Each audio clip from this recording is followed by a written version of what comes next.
ਤੇ ਹੁਣ ਗੱਲ ਕਰਾਂਗੇ ਕੁਝ ईरान ਤੇ ਅਮਰੀਕਾ ਕਸ਼ੀਦਗੀ ਦੇ ਹਵਾਲੇ ਨਾਲ। ईरान ਦੇ ਜਿਹੜੇ ਸਦਰ ਨੇ ਮਸੂਦ ਪਜ਼ਿਸ਼ਕਿਆਨ, ਉਹਨਾਂ ਕਿਹਾ ਕਿ ਅਮਰੀਕਾ ਨਾਲ ਗੱਲਬਾਤ ਜਿਹੜੀ ਹੈ ਉਹ ਹੌਸਲਾ ਅਫਜ਼ਾ ਰਹੀ ਹੈ ਤੇ ਬੜੇ ਬਿਹਤਰ ਇਸ਼ਾਰੇ ਮਿਲੇ ਨੇ।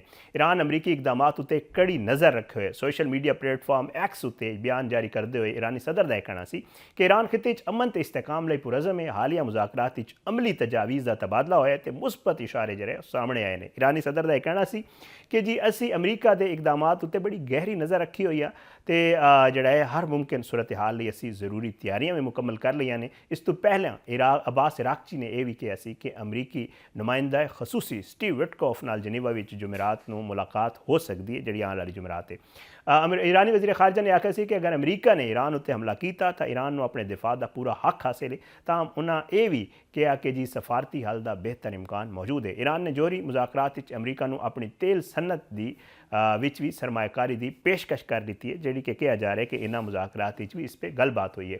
गैर मुल्की खबर एजेंसी जो दस रही है कि जी एक ईरानी अहदेदार का कहना है कि मुज़ाकरात जेर गौर माशी पैकेज के तहत अमरीका को सरमायाकारी की आफर की गई है। ताहम ईरान अपने तेल ते मदनी वसाइल का कंट्रोल किसी होर मुल्क के हवाले नहीं कर सकता। ईरानी अहदेदार ने वाजे किया कि अमरीका सिर्फ ईरान का मुआशी शराकतदार हो सकता है, इस तो बाद कुछ भी नहीं। अमरीकी कंपनियां ईरानी तेल ते गैस फील्डों में हमेशा ठेकेदार के तौर पर ही काम कर सकती ने। खबर असा एजेंसी के मुताबिक अहदेदार ने यह भी कहा कि पुरअमन जोहरी अफजूदगी के बदले ईरान इलाकाई अफजूदगी कंसोर्शियम कायम करने ते गौर कर सकता है।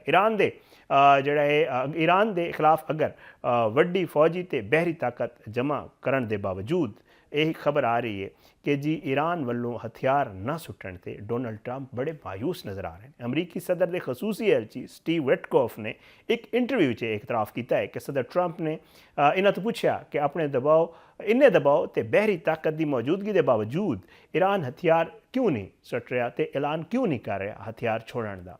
विटकॉफ के मुताबिक सदर ट्रंप ने यह भी इस्तफसार किया कि ईरान ये क्यों नहीं कहता कि उन्होंने हथियार नहीं चाहिए। हालांकि अमरीका खिते अपनी अस्करी मौजूदगी वधा चुका है।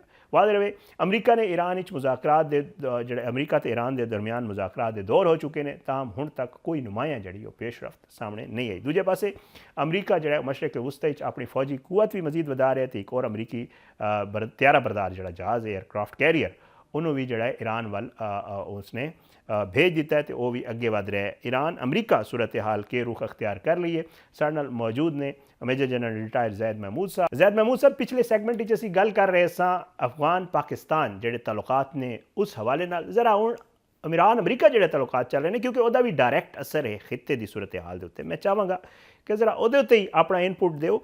ये जो एक सूरत हाल नज़र आ रही है कि अमरीका ने कतर ते जोड़ा बहरैन ही अपने हज़ारां फौजियों को वापस बुला लिया, क्या नज़र आ रहा है ये मामला खुदा न खास्ता किसी जंग वाले पासे तो नहीं जा रहा। देखो, जब तक प्रेसिडेंट ट्रंप उत्ते बैठा है जी, ये तो तुसी कुछ भी प्रिडिक्ट करना फॉर एनी कमेंटेटर या फॉर एनी एनालिस्ट ये बड़ा चैलेंजिंग है जी, बड़ा मुश्किल काम है जी। बट एनीवेज उस तो अलावा असीं वेखते हैं कि इस वक्त मैं ज़ाती तौर पर समझना कि जितना भी मिलिट्री बिल्टअप हो रहा है और उससे अगे ईरान काम भी नहीं कर रहा, और प्रेसिडेंट ट्रंप ये भी कह रहे थे कि मैं इतना मिलिट्री बिल्टअप कर लिया, इतना मिलिट्री जोड़ लिया, इतने इलाके थ्रेटन कर रहे हैं, लेकिन ईरान पॉलिसी कैप्चुलेशन से मन नहीं रहा, अपने जी उसकी एक जो स्टैंड है उस तो हट नहीं रहा। इसकी वजह की इसका मतलब है कि ईरान के कोल होर भी कैपेबिलिटीज कैपेसिटीज हैं। ये बड़ी खतरनाक एक सिचुएशन हो चुकी है। But with president Trump in office कुछ भी प्रिडिक्ट करना बड़ा मुश्किल है, जंग हो भी सकती है। बट मैं जाती तौर पर समझना कि इस वक्त सारे बिल्डअप का मकसद जो कुरिया ने एक इंटिमिडेशन है, ताकि ईरान जो है वो अमरीका की शरायत के बड़े नज़दीक, मैं नहीं कह सकता कि 100%, but very close to whatever they want, वो उन्होंने नज़दीक अपनी शरायत के नज़दीक उन्होंने कोई सक्सेसफुल गलबात हो जाए। और एक गल मैं तुहानू दसदा है कि फॉर द रीजन एंड खास तौर पे कंट्रीज लाइक पाकिस्तान है बड़ा जरूरी है कि ये डिप्लोमेटिक तरीके नाल गलबात दे नाल ये मामलात हल हो जान ते फिर ही सारिਆਂ ਨੂੰ फायदा होगा, वरना सारिਆਂ ਦਾ बड़ा नुकसान होएगा।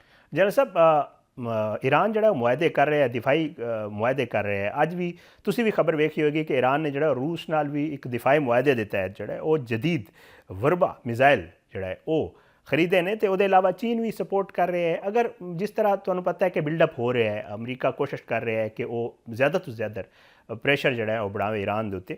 ਤੇ ਦੂਜੇ ਪਾਸੇ ਚੀਨ ਤੇ ਰੂਸ ਜਿਹੜਾ ਹੈ ਉਹ ਈਰਾਨ ਦੇ ਨਾਲ ਮੁਆਹਦੇ ਵੀ ਕਰ ਰਹੇ ਨੇ। ਖਿੱਤੇ ਦੀ ਸੂਰਤ ਹਾਲ ਬਾਰੇ ਕੀ ਕਹੋਗੇ? ਸਾਡਾ ਤੇ ਡਾਇਰੈਕਟ ਕੰਸਰਨ ਹੈ, ਈਰਾਨ ਸਾਡਾ ਬਾਰਡਰ ਦੇ ਉੱਤੇ ਪੜੋਸੀ ਹੈ, ਤੇ ਅਗਰ ਖੁਦਾ ਨਾ ਖਾਸਤਾ ਐਸਾ ਕੋਈ ਮਾਮਲਾ ਹੁੰਦਾ ਹੈ ਤੇ ਫਿਰ ਖਿੱਤੇ ਦੀ ਕੀ ਸੂਰਤ ਹਾਲ ਹੋਏਗੀ? ਇਹ ਤੇ ਇੱਕ ਨਵਾਂ ਮਾਮਲਾ ਸ਼ੁਰੂ ਹੋ ਜਾਏਗਾ ਨਾ ਇਸ ਖਿੱਤੇ ਦੇ ਵਿੱਚ। ਜੀ ਬਿਲਕੁਲ ਕੈਟਾਸਟ੍ਰੋਫਿਕ ਹੋਏਗਾ ਜੀ ਖਿੱਤਾ ਤੇ ਬਿਲਕੁਲ ਆਪਣੇ, ਕਿਉਂਕਿ ਖਿੱਤਾ ਇਸ ਵਾਸਤੇ ਵੀ ਦੇਖੋ ਨਾ ईरान ਦਾ ਰਿਸਪੌਂਸ ਕਿੱਥੇ ਜਾਣਾ। ਲੈਟਸ ਸੇ ਕੋਈ ਸਟ੍ਰਾਈਕ ਹੁੰਦੀ ਹੈ ਤੇ ईरान ਨੇ ਡਿਕਲੇਅਰ ਹੀ ਕੀਤਾ ਕਿ ਜਿਤਨੇ ਅਮਰੀਕਨ ਬੇਸਿਸ ਨੇ ਜਾਂ ਸੈਟਅਪ ਲੱਗੇ ਨੇ ਮਿਡਲ ਈਸਟ ਦੇ ਅੰਦਰ, ਉਹਨਾਂ ਕਿਸੇ ਨੂੰ ਵੀ ਉਹ ਟਾਰਗੇਟ ਕਰਨਗੇ। ਔਰ ਉਹ ਜਿਹੜੇ ਮਿਲਟਰੀ ਨੇ, ਅਗਰ ईरान ਦੇ ਮਿਲਟਰੀ ਟਾਰਗੇਟ ਉਹਨਾਂ ਅਮਰੀਕਨਸ ਨੇ ਇੰਗੇਜ ਕੀਤੇ ਤੇ ईरान ਦੇ ਰਿਸਪੌਂਸ ਵਿੱਚ ਉਹਨਾਂ ਦੇ ਮਿਲਟਰੀ ਟਾਰਗੇਟ ਇੰਗੇਜ ਕਰੇਗਾ। ਔਰ ਮਿਲਟਰੀ ਟਾਰਗੇਟ ਇਸੇ ਰੀਜਨ ਵਿੱਚ ਪਏ ਹੋਏ ਨੇ ਜਾਂ ਸਮੁੰਦਰ ਵਿੱਚ ਉਹਨਾਂ ਦੇ ਕੋਈ ਟਾਰਗੇਟ ਨੇ, ਤੇ ਜਿਸ ਮੁਲਕ ਵਿੱਚ ਰਿਸਪੌਂਸ ਜਾਏਗਾ ਉਹ ਫਿਰ ਆਪਣੀ ਸੋਵਰੇਨਿਟੀ ਦਾ ਉਹਦੇ ਇਸ਼ੂ ਹੋਣਗੇ। तो बिल्कुल जी, और इसके स्पिल ओवर इफेक्ट पाकिस्तान उत्ते भी आने ने अगर ईरान के अंदर वो आ जाते ने। इसका मतलब तो है कि इनडायरेक्टली ਅਸੀਂ ਸਮਝੋ ਕਿ ਤੁਸੀਂ ਨੇਬਰਹੁੱਡ ਵਿੱਚ ਆ ਗਏ ਇਜ਼ਰਾਈਲ, ਤੇ it will have the cost, ਤੇ ਉਹ ਪੂਰੇ ਖਿੱਤੇ ਨੂੰ ਬਿਲਕੁਲ ਸਹੀ ਕਹਿ ਰਹੇ ਹੋ ਕਿ ਆਪਣੀ ਲਪੇਟ ਵਿੱਚ ਲੈ ਲਏਗਾ। ਜ਼ੈਦ ਮਹਿਮੂਦ ਸਾਹਿਬ, ਮੈਂ ਚਾਹਾਂਗਾ ਇਹ ਵੀ ਜ਼ਰੂਰ ਦੱਸੋ, ਪਾਕਿਸਤਾਨ ਜਿਹੜਾ ਹੈ ਉਹ ਬੜੀ ਸਾਡੇ ਤਾਰੀਫਾਂ, ਸਦਰ ਟਰੰਪ ਹਰ ਤਕਰੀਰ ਵਿੱਚ ਪਾਕਿਸਤਾਨ ਦੀ ਤਾਰੀਫ ਕਰ ਰਹੇ ਨੇ, ਪਾਕਿਸਤਾਨ ਦੇ ਸਿਆਸੀ ਤੇ ਅਸਕਰੀ ਕਿਆਦਤ ਦੀ ਜਿਹੜਾ ਤਾਰੀਫ ਕਰ ਰਹੇ ਨੇ ਹਰ ਤਕਰੀਰ ਵਿੱਚ। ਤੇ ਪਾਕਿਸਤਾਨ ਜਿਹੜਾ ਹੈ ਉਹ ਬਹੁਤ ਹੀ ਕਰੀਬੀ ਦੋਸਤ ਸਮਝਿਆ ਜਾ ਰਿਹਾ ਅਮਰੀਕਾ ਦਾ। ਤੇ ਇਹ ਜਿਹੜਾ ਮਾਮਲਾ ਹੈ ਈਰਾਨ ਅਮਰੀਕਾ ਵਾਲਾ, ਇਹਦੇ ਵਿੱਚ ਕੀ ਨਜ਼ਰ ਆ ਰਿਹਾ? ਪਾਕਿਸਤਾਨ ਕੋਈ ਕੀ ਕਿਰਦਾਰ ਅਦਾ ਕਰ ਸਕਦਾ ਤੁਹਾਡੀ ਨਜ਼ਰ ਵਿੱਚ? ਪਾਕਿਸਤਾਨ ਨੂੰ ਕੀ ਕਿਰਦਾਰ ਪਾਕਿਸਤਾਨ ਅਦਾ ਕਰ ਸਕਦਾ, ਔਰ ਪਾਕਿਸਤਾਨ ਨੂੰ ਕੀ ਕਿਰਦਾਰ ਅਦਾ ਕਰਨਾ ਚਾਹੀਦਾ ਇਸ ਮਾਮਲੇ 'ਚ? ਪਾਕਿਸਤਾਨ ਜੀ ਸਫਾਰਤੀ ਕਿਰਦਾਰ ਅਦਾ ਨਹੀਂ ਕਰ ਸਕਦਾ, ਪਾਕਿਸਤਾਨ ਸਫਾਰਤੀ ਕਿਰਦਾਰ ਅਦਾ ਕਰ ਰਿਹਾ ਹੈ। ਆਲਰੇਡੀ ਪ੍ਰੈਜ਼ੀਡੈਂਟ ਟਰੰਪ ਨਾਲ ਜਿਹੜੀਆਂ ਡਿਸਕਸ਼ਨਾਂ ਹੁੰਦੀਆਂ ਰਹੀਆਂ ਨੇ, ਵਜ਼ੀਰ ਆਜ਼ਮ ਸਾਹਿਬ ਦੀਆਂ ਵੀ ਤੇ ਫੀਲਡ ਮਾਰਸ਼ਲ ਆਸਿਮ ਮੁਨੀਰ ਸਾਹਿਬ ਦੀਆਂ ਵੀ, ਉਹਦੇ 'ਚ ਉਹਨਾਂ ਈਰਾਨ ਦੇ ਬਾਰੇ ਬੜੀ ਆਪਣੀ ਜਿਹੜੀ ਸਹੀ ਐਨਾਲਿਸਿਸ ਤੇ ਸਹੀ ਜਿਹੜੀ ਟਰੂ ਇਨਪੁਟ ਹੈ ਉਹ ਡਿਸਕਸ ਕੀਤੀ ਹੈ। ਔਰ ਉਹਨਾਂ ਨੇ ਮਸ਼ਵਰਾ ਪ੍ਰੈਜ਼ੀਡੈਂਟ ਟਰੰਪ ਨੂੰ ਅਟੈਕ ਨਾ ਕਰਨ ਦਾ ਦਿੱਤਾ ਹੈ। ਉਸ ਹੁਣ ਮੈਂਬਰ ਹੈਗੇ ਜੀ ਪੀਸ ਬੋਰਡ ਆਫ ਪੀਸ ਜਿਹੜਾ ਬਣਿਆ ਹੈ, ਉਸ ਵਿੱਚ ਮੈਂਬਰ ਆ, ਵੀ ਹੈਵ ਦੀ ਐਕਸੈਸ, ਤੁਸੀਂ ਠੀਕ ਕਹਿ ਰਹੇ ਹੋ ਅਮਰੀਕਾ ਦੇ ਨਾਲ ਬੜੀ ਅੱਛੀ ਹੈ। ਤੇ ਆਈ ਥਿੰਕ ਪਾਕਿਸਤਾਨ ਉਸ ਵਿੱਚ ਵੀ ਆਪਣਾ ਕਿਰਦਾਰ ਜ਼ਰੂਰ ਅਦਾ ਕਰੇਗਾ। ਔਰ ਜਿਹੜੇ ਡਿਪਲੋਮੈਟਿਕ ਚੈਨਲ ਨੇ ਉਹ ਪਾਕਿਸਤਾਨ ਆਲਰੇਡੀ ਯੂਜ਼ ਕਰੇ। ਪਾਕਿਸਤਾਨ ਇੱਕ ਨੈਚੁਰਲ ਬ੍ਰਿਜ ਹੈਗਾ ਜੀ। It can be a very, it was a bridge also between Iran and America past ਵਿੱਚ। ईरान ਤੇ ਸਾਊਦੀ ਅਰੇਬੀਆ ਦੇ ਹਾਲਾਤ ਵਿੱਚ ਇੱਕ ਈਰਾਨ 'ਚ ਪਾਕਿਸਤਾਨ ਦਾ ਬੜਾ ਅਹਿਮ ਕਿਰਦਾਰ ਹੈ।